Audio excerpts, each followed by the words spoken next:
Hello, everybody, and welcome to Windfeathers Creations. As you can see, I am learning on how to do these tutorials a bit better with each video.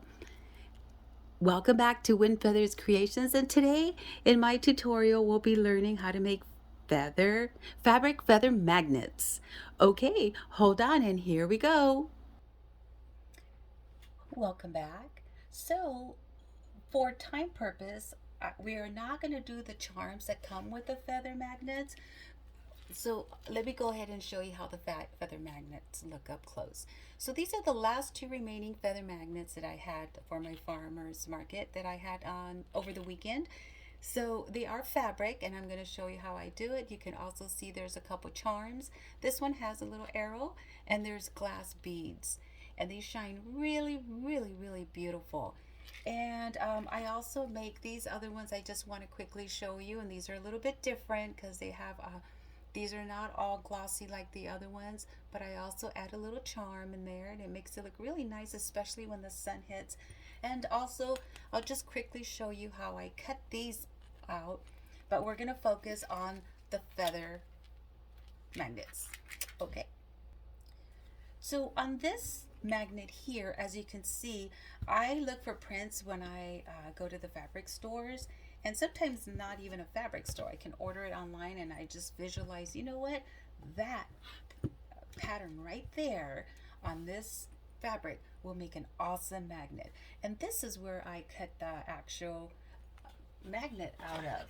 And I wanted to show you the other one that was like kind of a pre-cut, but it's somewhere in here. So this is just to give you an idea. Prints like this will make some beautiful artwork. And this one, I'll show you at another time how I put the little piece of wire in there. And it's not the regular jewelry wire, it's just a different type, so that in the refrigerator, when you move your door, if these go on the refrigerator, it will actually move your charm in the middle. So I don't know if you could see that, but it's really shiny and it's so beautiful, and especially when they're being presented in the sunshine on my table when the sun hits, oh, it looks very beautiful. So the other ones are these Patriotic Hearts, and these are also cut out of fabric. What happened on this one, I had found also a patriotic fabric, and it was just too, I just couldn't turn it down. As you can see, this is where I cut the actual patches out of the fabric, and I had about 200 of these because I knew I would not be able to find this print because prints come and go. So this one also has a charm, and I will show you how I put the charms on another tutorial. Today we're just going to focus on the actual feather magnets. So for these, I just kind of wanted to briefly show you, you can use any kind of fabric. For today's purposes, I had a little piece of white fabric that I'm just going to use because I don't like throwing away my little scraps, and anyone that sews feels probably the same way. So what I like to do is first, before I start with that, I purchased the peelable magnets. This is a 5 by 8 inches, and I usually purchase these at a craft store or I go online. It just depends. Sometimes it can have them on clearance, and sometimes they don't. So what I like to do, as you could tell, I pre-cut this because I was practicing for another tutorial. So I just get a big regular piece of paper. It could be printing paper, but I like the kind a little bit thicker than that. I like to measure out the actual, here I'll do it backwards, the actual size of the peelable magnet. So when I cut that out, I can practice. So by practicing, I mean, if you have a favorite feather, I've made some really special long feathers. I mean, up to like 8 inches because those were special requests. And what you do, say for example, I like to recycle. I like to make my materials last as much as they can. So what I do in something like this, I can use this one as a stencil, or you can go to a fabric store and get an actual stencil. And let's see. Okay, so let's just say that little artwork there wasn't there. So what I like to do, because remember, this is the same size that you are going to be cutting out. You don't want to draw it in here and then you have to erase, and it just, then you won't even know what your actual design is.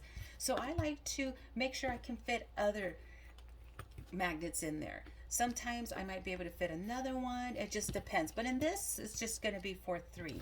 So what I like to do with the pencil, we were on the paper still, is just draw your actual feather, right? And it's just a very simple, nothing fancy. You could do it in a pencil, and it's just going barely, just using your imagination, freehand. Again, you can use a stencil. See, this is the one I just did right here, and then you can cut it out. I have already passed that stage. I don't need to do that, but I'm just showing you for example purposes so that you can get the idea. So let's just say you draw it out here on the actual peelable magnet. You're going to draw it and cut it out with scissors. And it is a pretty thick, here I'll kind of give you an idea. It is pretty thick, so when you cut, it's really easy to mess up your design if you're not careful. For some reason, it really cuts like butter. But when it comes to actually peeling it out, once you have your design, this is the section that would have been white. I just want to show you, it is really tough. It's like, whoa, it's stuck on there really tight. So as you can see, this is the product that you would get. You would know which is the side that you're going to be using because it's sticky. Okay, so then what you want to do after you've cut it out of the magnet, you want to get your fabric and you want to just lay it over. Doesn't matter which way the print is going. So let's just use this. So what I like to do is I like to make sure on the other side that I just flatten it out, because it does get very wrinkly, and then pull the fabric. Believe it or not, some of the fabrics that you use, it just depends what type of fabric, will shrink on the edges, but that's okay, because this cut that I did here is not the actual final cut. It is just the first part. I'm going to be trimming it as I paint it. When I'm done and I'm glossing, I might do the final trim. So don't worry about if you get if it just doesn't look like that. Does not look like a feather. That looks like maybe a leaf, right? So don't worry about that part. So hold on, let me go to the next step.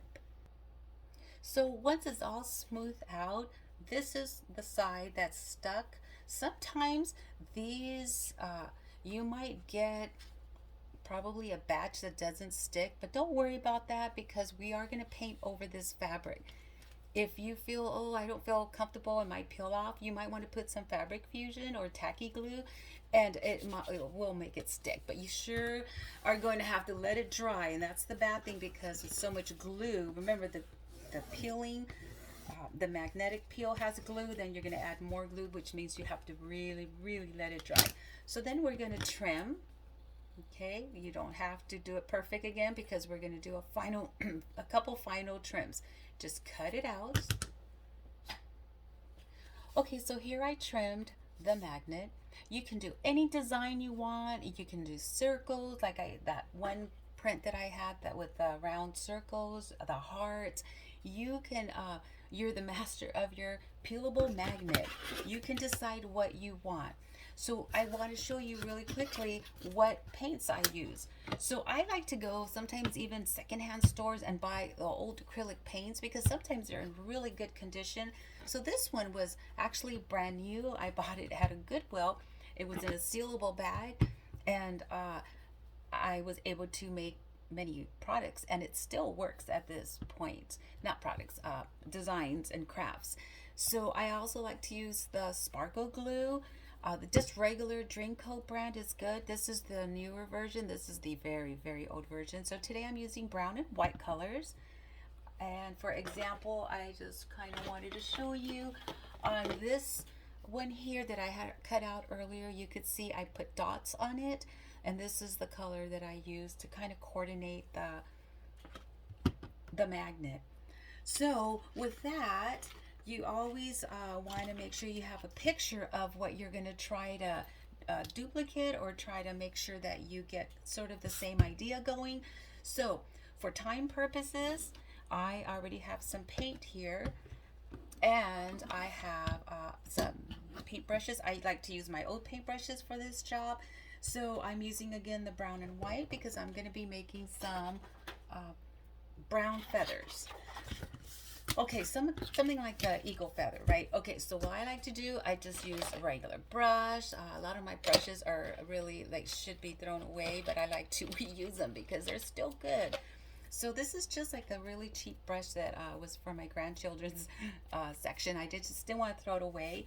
And what I do is just you. All you do is get your paintbrush. If you feel that's too much paint, kind of like just make sure you just put it like if you were painting an item, and always start from the middle and work your way out.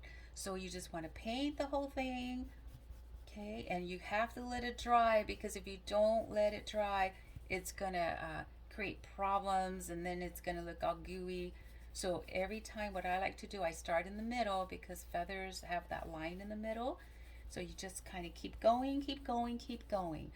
Then when it comes to the white, I was using this brush here because I used it earlier, and I'm just going to show you really quickly. So again, you see the lines that I put on the feather there? They're just like white free, nothing fancy. It's just really simple. This is not dry, but it's just for showing you, kind of get an idea. And then you just do like those brush strokes really easy, kind of to get an idea of the way a feather is, right? So I did this one earlier here for time purposes.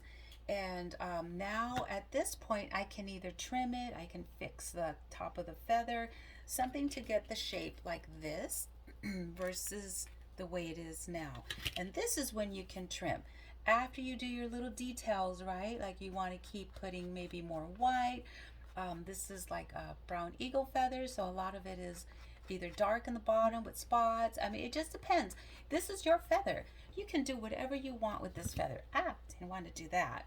Okay, so then let's just say we're gonna keep it like that. Like, okay, we don't want nothing fancy, just a plain simple feather. As you can see, I trimmed off the little edges. It looks a lot more presentable. So what I like to do is I do purchase these. It's called glitteriffick. They come in different colors. It's a little bit pricier than the normal glitter that you find in the acrylic section, but it is so worth it. As you can see, the color, this one is green. This one's like a pinkish mauve. And I was very lucky to go to a craft shop, and they had a lot of these different unique glitters. This one is glitter glue that was on sale, so I grabbed them. So it's whatever you find on sale. So what I like to do is I'm using the clear one color here, and this one is just like it's glitterific, and it's just like the clear glaze one because I want to keep the brown. So I just start adding the acrylic clear gloss, and I like just kind of start with like a little glob. This one is getting a little old. I'm gonna have to get another newer container because it's already been used a lot. I make a lot of these magnets, and I make them again, like I said, production work. I make them quickly, and they come out really nice. And these sell for $5, and I sell them quickly. And again, because as a vendor, you have to change your inventory, or else people are going to say, oh, I've already seen all her things. I don't want to see anything anymore. Let's go to the next booth. So as you can see, we're practically finished. What I do at the very end, after I do my final little trim and make sure everything's the same, I like to get clear nail polish gloss and just go over the edges so that it will seal any of the fabric so it doesn't come undone. And this feather measures approximately, it should be about 2 inches and about a little bit over 5.5 inches long. So as you can see, you've completed your feather magnet. It is beautiful. It's made out of fabric, and you can see that shiny gloss. We will be doing more tutorials on other magnets and how I put the chain and the charm on the actual magnet. Thank you for joining me, and I will list all the ingredients. I will list all the materials down in the comment section. Thank you. Have a great day.